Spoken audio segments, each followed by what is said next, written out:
Hindi. Talagang misunderstanding lang po ito. Nagpakasal ako sa kanya kasi ikaw gago ka! Nagpakasal ka na tapos lulukohin mo pang anak ko! Hindi mo ako manuloko! Mr. Shen, talaga... Huwag ka munang magalit! Dali lang si Kenzie ng babaeng ito! Paano? Matapos magpakasal na Kenzie sa babaeng ito, na-discover niya isa pala siyang gold digger. Plano na niyang hiwalayan siya. Ngunit, ginamit siya ng babaeng ito laban sa ina ni Kenzeng. Kinantala ang lahat ng ito. Oo nga, Mr. Shen. Napilitan lang talaga ako, Mr. Shen. Tunay ang nararamdaman ko para kay Ching Ching dahil natatakot ako mag-alala siya para sa akin. Plano ko kasi na pagkatapos ng lahat ng to, ikukwento ko sa kanya ang totoo. Ngunit hindi ko inaasahan na mamamatay ang aking mama. Oo, Papa. Si Chen lang na malupit na babae. Niloko pa niya ako. At si Kenzeng ay napilitan pa niya ilagay sa abo ng kanyang ina. Nagkakaawa si Kenzeng. Kaya lahat ng ito ay problema ng babaeng ito? Oo nga. Si Kenzeng ay isa ring biktima. Kung gayon, kung sinasabi mo yun, Pa, kanina sinabi mo na magaling sa trabaho si Kenzeng at mabuti sa akin. Kaya yung dati na pag-usapan ng proyekto ng Yeho Group, pwede na bang ibigay sa kanya? dati ay para sa kanya. Ngunit ngayon, kailangan kong pag-isipan muna. Bakit, Papa? Hindi ba't napagkasundoan na natin to? Ano ka ba naman? Ang proyekto ng Ihaw, alam mo ba kung ilang tao ang nag-aagawan? Dati, dahil sa iyo lang, napagdesisyonan kong ibigay ito sa kanya. Pero ngayon, Mr. Shen, hindi ko naprotektahan si Ching Ching ng maayos. Ang nangyari ngayon, lahat ay aking kasalanan. Gusto mo man akong sampalin o pagsabihan, susunod ako. Pero nangangako ako na tunay ang nararamdaman ko para kay Ching Ching. Kahit pa ang proyektong ito, handa ko nang isuko. Ngunit, huwag mo sanang paghiwalayin kami ni Ching Ching. Sino bang hindi marunong mangako ng magaganda? Noon pa man, sinabi mo na aalagaan mo ang aking anak na parang palad. Ngunit tignan mo ngayon, ano nangyari? Ako, Pa, ako yan ito na. Lahat ito'y kasalanan ni Chenlan. Hindi kasalanan ni Kenzeng. paano hindi naging kasalanan? Asawa niya ang babaeng ito. Kahit na sila ngayon ay hiwalay na, ngunit sa hinaharap, paano kung magtulungan silang lokohin ka ulit? Hindi yun maaari. Hindi Mr. Shen. Galit na ako kay Chenlan. Gusto kong lumiyo siya sa akin. Kung ganun, patunayan mo sa akin. Paano? Ako, si Mr. Shen, bilang pangalawang tao sa Yihaw Group dito sa Haicheng, ay kilalang kilala rin. Paano ko magagawa na hayaan ang sarili kong anak na mapahamak ng ganito? Ano? Ang pinsala na natamo ng aking anak ngayon, gusto kong gawin mo ito ng doble sa kanya. Doon ako maniniwala sa'yo. Kenzeng! Kung sasaktan mo ako, siguradong mas mahirapan ka pa kaysa sa iyong kamatayan. Sige, hampasin mo na. Nung inampas mo ako, di ba malakas ka naman noon? Ako, nabigla lang ako kanina sa galit. Kaya nga, Hindi mo na ba gusto ang proyekto? Gusto mo bang sabihin na ayaw mo na makasama ko? gusto ko pa, Ching Ching. Sige, hampasin mo na.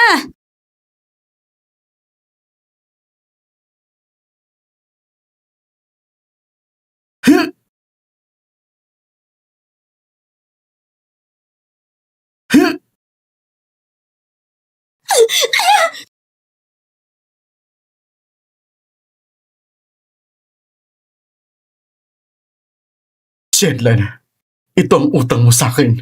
Kenzeng, sinabi ko na. Gagawin ko ang buhay mo miserable! Nasa aming kamay na lahat. Pero ayaw mo pa rin sumuko?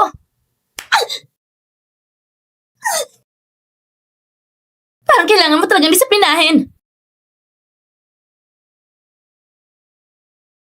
Mr. Shen, ang patunay na ito ay dapat mong tanggapin. Pa, napatunayan na ni Kenzeng kanyang damdamin. Kaya ang proyektong iyon, Bakit mas nag-aalala ka pa kaysa sa kanya? Talagang kapag anak na babae ay kakasal, para na rin itinatapon ng tubig. pa, O sige, tatawag ako ngayon. Manager Sue, ang dating proyekto, ibigay na sa Kin Group. Ngayon, ipadala mo na lang ang kontrata sa bahay number 25, Kinja Village. Salamat, Mr. Shen. Hindi ko malilimutan ang kabutihang loob mo. Ikaw ang muling magulang ko. Ako'y nagpapasalamat magpakailanman. sige na. Tigilan mo ng kalokohan. Pagkatapos ng kasal natin, tayo ay magiging isang pamilya. Di ba, Papa? Oo. Pa, huwag kang magkalala. Sa hinaharap, Tiyak na aalagaan ko si Ching Ching ng doble. Buhay ko'y aalagaan at protektahan siya. Sana ikaw rin. Panindigan ang sinabi mo. Bumangon ka na. Pa, ngayon dahil sa babaeng ito, nasa ganitong kalagayan ko. Kailangan kong maglabas ng galit ng gusto. Paano mo nais na aksyonan ito? Hello, Shaosu. Director Chen, ibibigay daw ang proyekto sa King Group. Sa masamang tao na si Kenseng? Imposible. Hindi lang yon. Sinabi niya rin, nadalhin ang kontrata sa King Village. Ang galing ng pagkakataon. Sa loob ng 10 minuto, dalhin mo ang kontrata at magkita sa pasukan ng King Village. Opo. Itaas mo siya para sa akin. Pa, maaari ba siyang aksyonan kahit ano? Siyempre. Basta wag mo lang siyang patayin. Sasakupin ka ng papa mo. Kaya kailangan kong pag-isipan ng mabuti. Pinapayuhan kita. Kung gagalawin mo ko, hindi ka rin masasagip ni Shin Gozeng. Hanggang ngayon, patuloy ka pa rin nagmamayabang. Mukhang wala kang ideya kung sino si Vice President Shen sa Haicheng. Kailangan ko pa ba itong malaman? Wala ka talagang alam. Sasabihin ko sa'yo, si Vice President Shen ay Vice President ng Yihao Group, isang napakayamang kumpanya sa Daxia. Si Chairman Shen Yihao ang namumuno sa Beijing at siya ay pinagkakatiwalaan ni Vice President Shen sa Haicheng. Siya na ang parang Diyos. Tama! Huwag mong sabihin ng Haicheng kung titignan mo ang mong Daxia. Maliban kay Chairman Shen, wala nang iba na hindi pwedeng tanggihan ni Shen Gusheng. Ngayon, sabihin ninyo. Pareho rin akong may apelyaring Chen. Ano bang relasyon ko? Sa Chen na sinasabi yun na hindi pwedeng galitin. Ano kaya sa tingin niyo? Anong ibig mong sabihin? Baka kakamag-anak ni Chairman Shen? Ngayon ka lang natakot? Pa, huwag mo siyang paniwalaan. Noon pa man, nagkunwari lang siyang anak ng mayaman. Niloko niya si Kensing. Nagpapanggap na anak ng mayaman, walang pera, wala pa rin koneksyon. Paano niya naman makukuha ang relasyon ng Yihao Group? Hindi pwede. Para sa akin, natatakot lang siya na saktan namin. Kaya siya nagsisimulang mag-ibento ng kwento. Bakit ka ba ganun kabastos? Kung natatakot ka, maaari kang humingi ng awa sa akin. Magyukod ka ng ilang beses. Baka pumayag akong patawarin ka. Maaaring maging maayos ang pakiramdam ko. Hihingi ako ng tawad sa'yo? Karapat-dapat ka ba? Ikaw!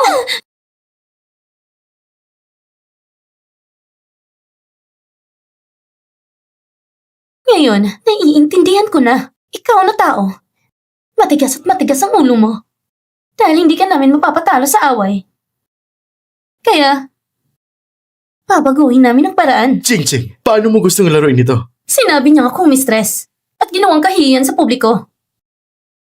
Siyempre, pagbabayaran ko rin siya.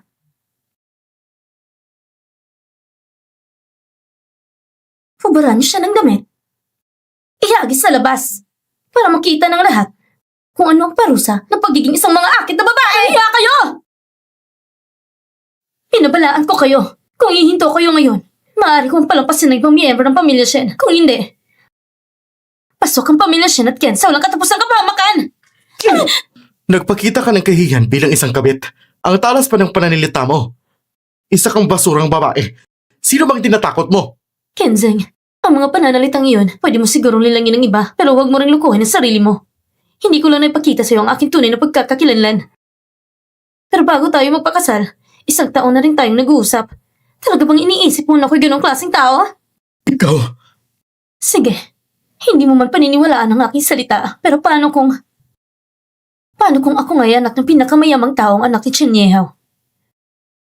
Naisip niyo ba kung ano magiging kahinat na ginagawa ninyo ngayon? Kensing, siguraduhin mo munang naiintindihan mo ano ba talaga ang katayuan niya. Hindi ko rin sigurado. Pero kahit na anak ng mayaman siya, kung naitaboy siya, hindi siya pwede maging anak ni Chairman Sheng. Kung siya ang totoong anak ni Chairman Chen, kung naitaboy siya, paano namin hindi malalaman? At yun ay dahil ako'y nagkamali na pinilit na pakasalanan sa salbahing tulad mo. Anong ibig mong sabihin? 2 taon ang nakalipas. Ako ang taong nadaya ng isang halimo sa anyo ng tao. Akala ko pwede kitang pagkatiwalaan habang buhay. Pero hindi ka gusto ng papa ko. Sinabi niya hindi ka mapagkakatiwalaan. Dahil sa galit, iniwan kong pamilya para pakasalan ka. Kanina, hindi pa ako sigurado. Pero ngayon, malinaw na. Ikaw isang mandarayan na puno ng kasinungalingan. Bakit? Totoo, hindi maganda ang aking pinagmulan. Pero nakalaya ako sa mga tanikala. Ako na ganito kagaling, nakamit ko ang puso ni Ching Ching at ang pagpapahalaga ni Chairman Shen. Sabihin mo sa akin, ang tatay mo ay hindi ako gusto. Talaga bang palaging pinapababa ang aking kalaman tungkol sa'yo? Talaga ba? Mali ba si Kensing? Tanging mga taong mababaw ang pananaw ang makakagawa ng ganitong kasinungalingan. Ano pang hinihintay niyo? Hindi niyo ba narinig ang sinabi ni Ching Ching? Pumaray niyo siya! Bitawan niyo ako! Umayos ka! Ito ang parusa sa'yo ang pagkakasala mo laban sa akin. Pagpatuloy niyo! Hindi! Wag! Wag! Wag! Bitawan niyo ang kamay ko! Wag!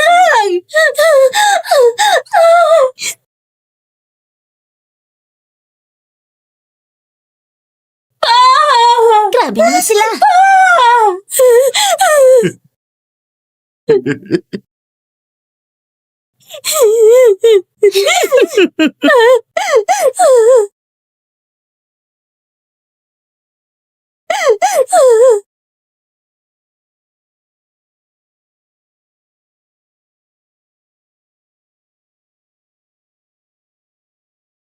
Huminto kayong lahat!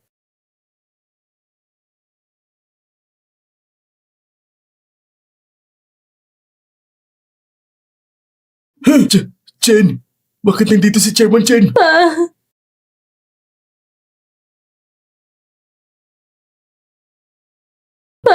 Dumating ka na rin. Pasensya na, si Papa inuhuli. Pa? Sino ka ba? Pumasok ka dito ng buong tiwala at ituturo sa akin kung ano ang gagawin? Sasabihin ko sa'yo, ito ang Kinja Village. Ang teritoryo ko. Kanina ay narinig kong tinawag siya ni Chinla na Papa. Hindi ba siya isang dalagita sa kalye? Ah! Naiintindihan ko na. Ito ang amain ni Chinlan. Amain? Naiintindihan ko na. Chenlan, alam kong hindi ka makatiis sa kalungkutan, pero hindi ko inaasahan na ganun ka kababa sa pagpili. Matagal ka na pala nagkikipagkita sa matandang lalaki at sinasabi mo pa na ako ang nagtataksil? Ikaw, mga babaeng katulad mo. Paano magiging malinis ang mga gawa?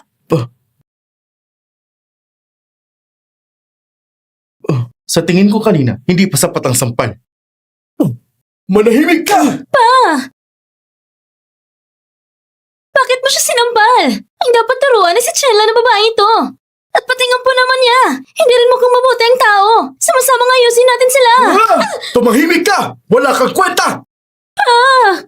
Bakit mo ko sinampal? Nakuha mo pang magtanong! Ano ba nangyayari? Chairman Chen! Mali po ako, Chairman Chen! Patawarin niyo po ako. Hindi ko po alam na anak niyo siya. Chairman Chen! Hindi ba ikaw ang Diyos ng Haicheng? Bakit nakaluhod ka? Gumuho ba ang langit? Binibini, mali talaga ako. Patawarin niyo po ako. Pwede niyo akong sampalin o parusahan. Ipinapakusap ko po sa inyo. Maghingi po sana ako ng awa sa inyo, Chairman Chen. Sinasabi ko na nga siya isang manloloko! Pinapakusap ko sa iyo, Binibini. Talagang hindi ko alam. Sa tingin ko, hinahanap mo ang kamatayan mo.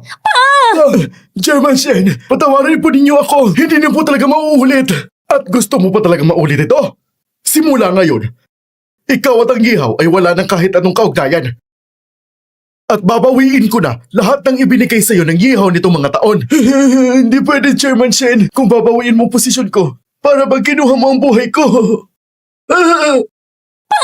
Nang pinalo mo si Lanlan, naisip mo ba ang magiging bunga nito? Ako, talaga hindi ko alam. Pa, kung tatanggalan ka ng posisyon, paano naman proyekto ko? Ikaw, ang proyekto mo, naway patayin ka ng pamilya Shen kung gusto mo ang proyekto ng Ihaw Group. Ito ay talagang magandang proyekto. Ngunit ang kontratang ito,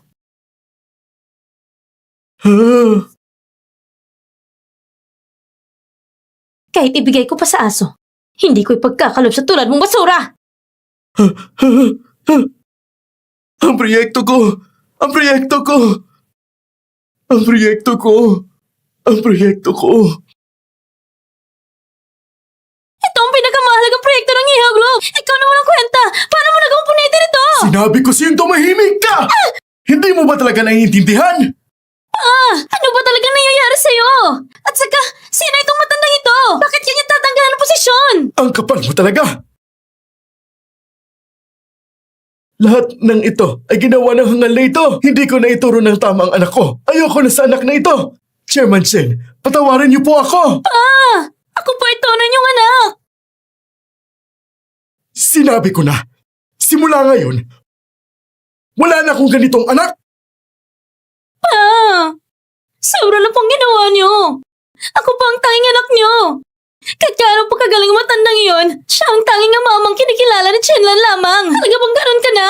Bobo ka! Sa oras na ito ay hindi mo pa rin nakikita ang sitwasyon? Gusto mo bang ilagay sa panganib ang buong pamilyang Shen? Papatayin mo ba silang lahat? Ha? Ano bang ibig mong sabihin? Ano ba talagang kinakatakutan mo? Hindi pwede. Siya ba ang anak ng mayaman ng Yeho Group? Oo! Siya nga ang mayamang anak ng Yeho Group! Ano? Hindi pwede. Hindi pwede. Kenzeng, hindi ba sinabi mo siya siyang dalagita lamang? Pinaniniwalaan mo lahat ng sinasabi ni Kenzeng? Talagang bagay na bagay kayo sa isa't isa. Para magkasundo kayong dalawa. Ibig sabihin nito,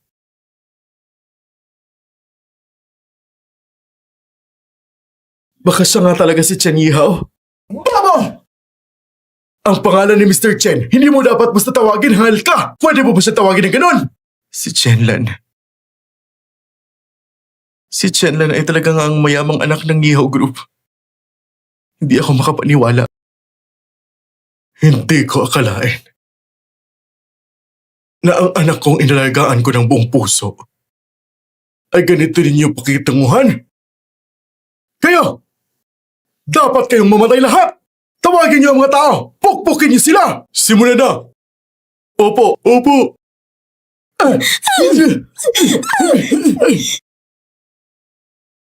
Nagkamali po ako! Tama na! Tigilan niyo na!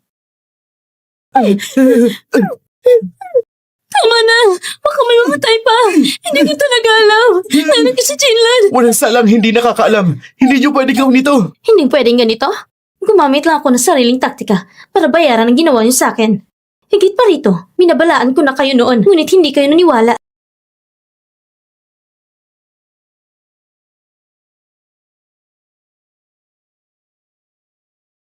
Sensya na, Chenlan! Talaga namang nagkamali ako! Talaga bang alam mo na nagkamali ka? O natakot ka lang sa akin dahil sa aking katayuan? Pareho lang kayo ng tatay mo. Pareho kayong natatakot sa malalakas nang aapi sa mahihina. Kung ngayon ang aking ama ay hindi chairman ng Yeho Group. Malamang kami ng aking ama ay hinampasyon ng todo.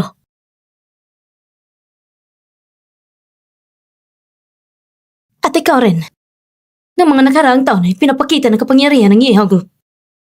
Ginagawang hari sa Haicheng, hindi ba? Manager Su, agaran mo itong imbestigahan. Sana bago sumikat ang araw bukas. Ang Haicheng ay wala ng pamilyang Shen. Walang problema, Miss Chen. Hindi ka pwedeng maging ganito kalupit, Miss Chen. At para sa'yo naman, Lanlan. Lanlan ako. Alam kong may puwang pa ako sa puso mo. Tama ba? Hindi mo pwedeng tratuhin ako ng ginawa mo sa pamilyang Shen. may buwang sa puso ko? Kenzeng, paano mo na kung sabihin yan, ha? Nagkamali ba ako? Nag-date tayo ng 1 taon at kasal ng 2 taon. Ganun katagal ang ating relasyon. Hindi pwedeng basta-basta bitawan. Kahit sa nakaraang 2 taon, hindi ako ganun kasama. Pero isipin mo naman si Mama. Siguradong naging mabuti din siya sa'yo. Maganda ang relasyon ninyo, hindi ba? Hindi mo pwedeng maging ganito kalapit sa burol ng aking ina. May mukha ka pang pag-usapan ang relasyon ninyo. Nung una, minahal ng anak ko ikaw. Para sa'yo, handa siyang putulin ang ugnayan namin para makasama ka. Handang makipagsapalaran sa hirap kasama ka. At ikaw naman, kasal ka na. At may kinukup-kup na iba. At nakuha mo pang magsalita ng ganyan. Ako?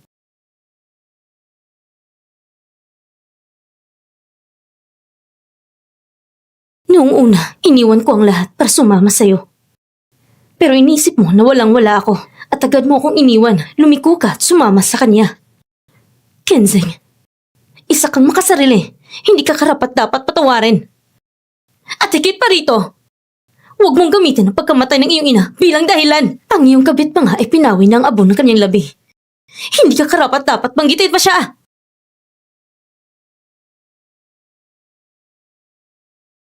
Lanlan. Lanlan, nagkamali akong Lanlan. Nagranggo ako sa'yo, pero handa akong itama ang mali ko.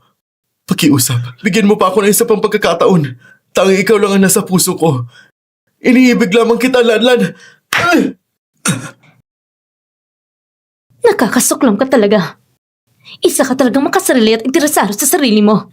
Ngayon, lumuluhod ka sa harap ko dahil nawalan ka ng lahat at gusto mo lang ibalik ang iyong halaga. Sayang, hindi yun posible. Bukas, i-aanunsyo ko sa publiko na kung may maglakas loob na makipagtulungan sa iyo, Kenzeng, ito ay pakikipagtunggali sa Yeha Group. Ano? Huwag kang magmadali. Meron pa. Ano pa bang gusto mo?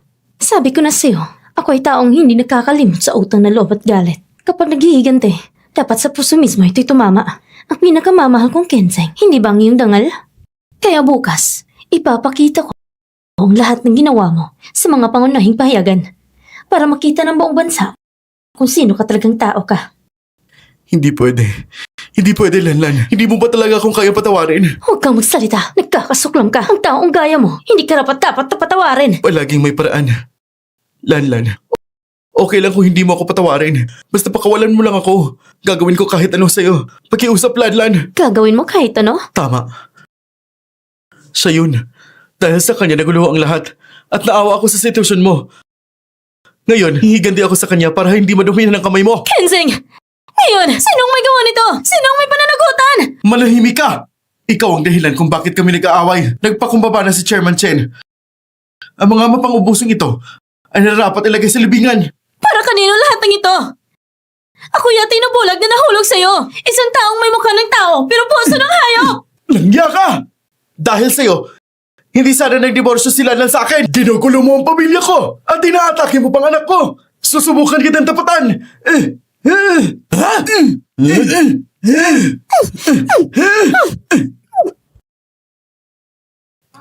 Tama na. Pag-iwalayin mo na sila. Lanlan, pinaglabas ko ng galit mo. Parang wala lang. Pakawalan mo na ako. Hindi, Chenlan! Hindi mo pwedeng palampasin siya! Walang hiya naman pagkunwari! Tama!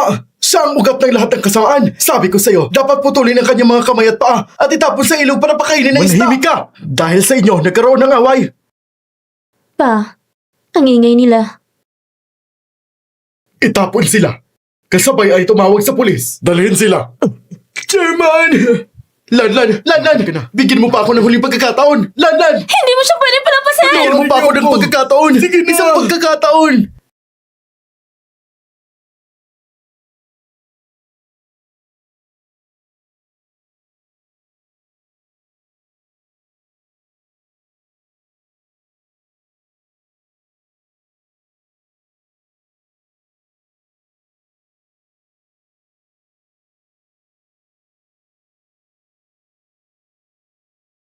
Tita, kahit 2 taon ay pinipilit ako ni Kenzeng nalagaan ka. Pero talagang mabuti ka sa akin. Huwag kang mag-alala. Sa uling antungan mo, sisiguraduhin kung magkakaroon ka ng marangyang libing. Sana sa susunod na buhay mo, huwag mo nang makasalubong ang anak na gaya ni Kenzeng.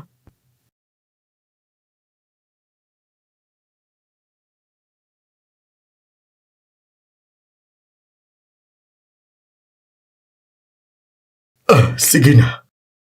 Ang espiritu ng iyong biyan ay tiyak na aalalahanin ka rin. Ngayon, oras na para ayusin mo ang sarili mong buhay. Anong gagawin ko? Pumunta ko muna sa ospital tapos umuwi ka at maghanda para sa pamumuno sa Yeehaw Group. Pa! Ganito ka pala. Pagkatapos ng 2 taong paglayo, parusa ko to sa'yo. Simula ngayon, ikaw ang magiging maliit na CEO Chen. Naiintindihan ko pa. Simula ngayon, sisikapin kong makasama ka ng mabuti at tulungan kang pamahalaan ng kumpanya. Sige. Manonood namin na tinatanggap ang pagbabalik mo, Miss Chen.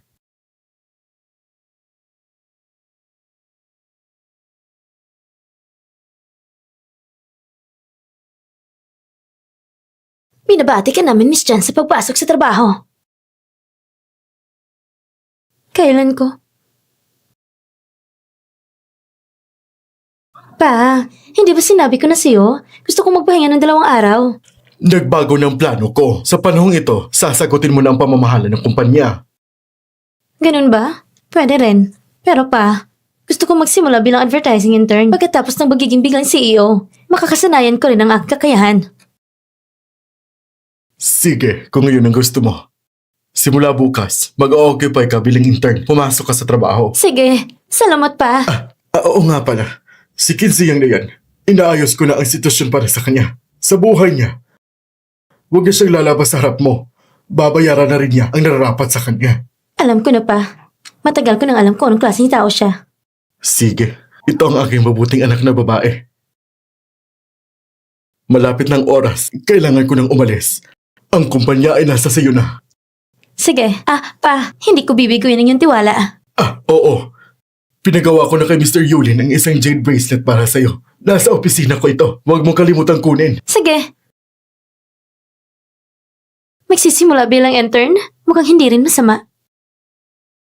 Si Lanlan, kakabalik lang niya. Walang tigil ang kaba ko nung inapi siya. Ipaalam sa lahat, bukas ay pupunta si Miss Chen sa kumpanya. Paalagaan siya ng maayos. Masusunod. Ano? Si Miss Chen ay pupunta sa amin sa advertising department bilang intern? Ito ang nag-iisang anak ni chairman, tagapagmana ng ihaw? At magiging chairman sa hinarap? Sige.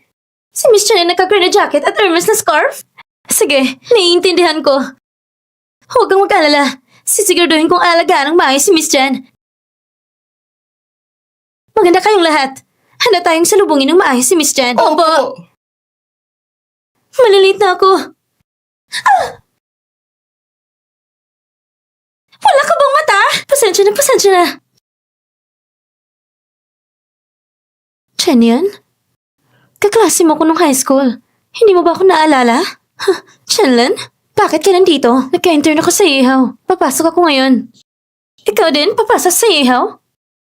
Di ba ang ihaw ay parang sa may degree? Paano ka nagkapasok kung high school dropout ka lang? At yung mga tambay sa lipunan nagkapasok? Hindi ba ako nag-transfer ng school? Paano ko naging tambay sa lipunan? Ang malas ko naman! Alam mo ba magkano ang suot ko na ito? Pasensya na.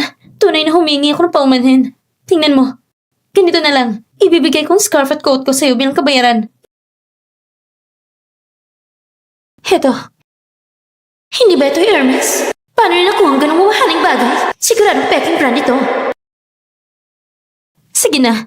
Dahil kaklase tayo noon, patatawarin na kita sa pagkakataong ito.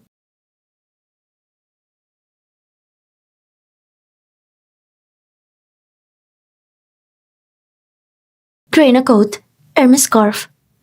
Iyan siya. Ikaw ba si Miss Chen? Ako si Gu Xiao, manager ng advertising department. Kumusta? Miss Chen, ang payak mo naman. Oo nga eh. Ikaw ang nag-iisang anak ng Ihaw Group at magiging chairman sa Hinarap. Paano ka nakapasok bilang intern sa amin sa base level? Paano nalaman agad ang plano ko mag-intern? Miss Chen, sa trabaho, kung may hindi ka nagugustuhan, sabihin mo lang sa akin. Sa sweldo, ikaw ang boss. Ako ang bahala sa sweldo? Siguro nagkamali lang sila ng tao. Pero, ito ang pagkakataon ko. Aalagaan ko ng maayos ang lahat. Miss Chen, sumunod na po kayo. Ikaw ang bagong intern ngayon, di ba? Bilisan mo, linisin mo ng lugar. Huwag mong harangan. Maglilinis ako? Oo. Hawak mo lang naman yung basahan. Dali, punasan mo ng mesa. Basahan? Sa kanya to. Ano?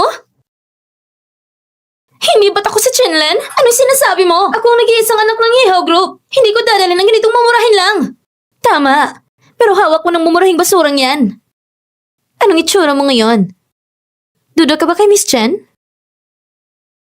Paano niyo mapapatunayan na siya ay si Miss Chen? Hindi ko nababanggitin pa. Ang scarf pa lang, sapat na para sa 6 na buwang sahod mo. Kung hindi siya, paano mo malalaman? Bobo ka ba? Ako? Tama na. Ikaw, intern. Nagtatampo na si Miss Chen. Kung magsasalita ka pa, paaalisin ka na. Bilisan mo na. Linisin mo ng pwesto ni Miss Chen. Bakit? Miss Chen, sumunod na po kayo. Dito sa Yeho Group, ano bang klase ng mga taong kinuha namin? Puti na lang nandito ako. Sakto, para ayusin sila. Lilinisin ang masamang gawi.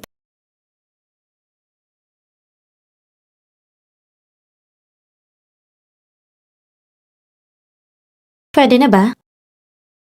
Oo, pwede na. Lumabas ka na. Huwag na sa harap ko.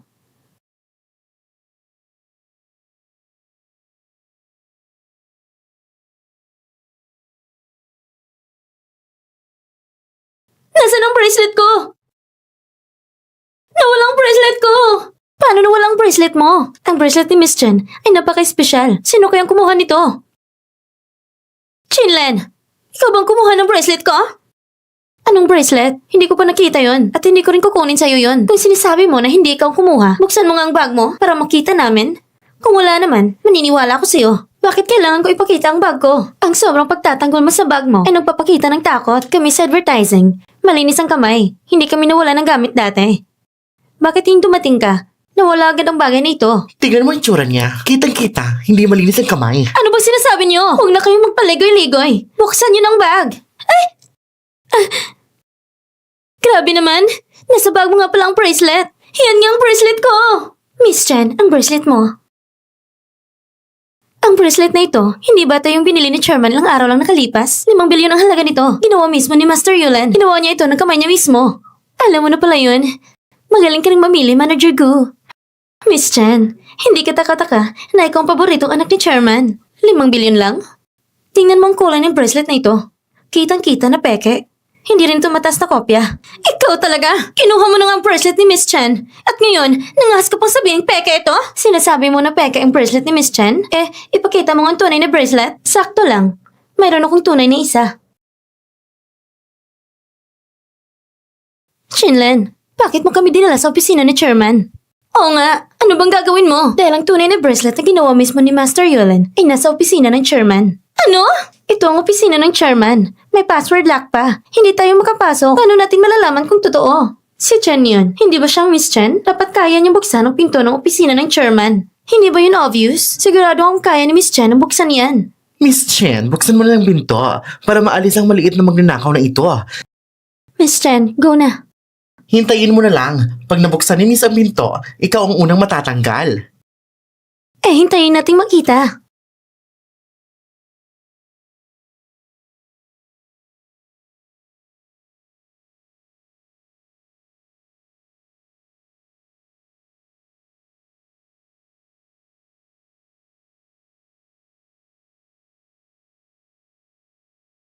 Tingnan niyo. Hindi niya mabuksan ang pinto ng Chairman. Hindi talaga siya si Miss Chen. Sino ba nagsabi na hindi ko mabuksan? Sigurado akong mali lang ang password lock. Oo nga. Mali talaga ang password lock. Patuloy pa rin sa pagtanggi. Tingnan niyo na lang.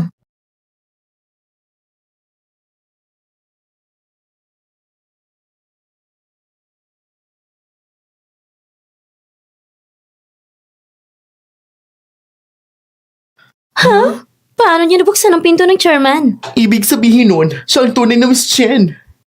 Nakikita niyo ba ng malinaw? Ano bang ginagawa niyo? Bakit nabuksan ang pinto ng opisina? Ano itong nangyayari? Noong nakaraang mga araw, nasira ang pinto ng opisina ni Chairman Chen. Napitawag na ang repair service. Pero sabi ng repairman, hindi siya makakarating ngayon. Ngayong hapon lang siya darating. Huwag kayong basta-basta pumapasok. Nasira lang palang lock ng opisina. Diba? Bakit naman magkamali ang password ko? Oo. Paano kaya hindi alam ni Miss Chen ang password ng Chairman? Ikaw intern. Halos naloko mo ako. Ang tapang mo naman. Ang pinto ng opisina ng Chairman, binuksan mo pa? Ikaw na simpleng taga-baryo. Iniisip mo bang ikaw si Miss Chen? Hindi ako nagkamali mag-password. Ikaw intern. Nangas ka magnakaw ng ganitong mahal na bracelet. At ngayon, tapang-tapangan ka pa? May paraan pa ako para patunayan ang peke yung bracelet mo. Chen yun. Hahamon ka ba? Sige na nga. Tama na. Isa lang naman siyang intern. Palampasin na natin siya sa pagkakataong ito. Miss Chen, ang bait-bait mo naman. Miss. Si Chenlen, siya ang Miss Chen?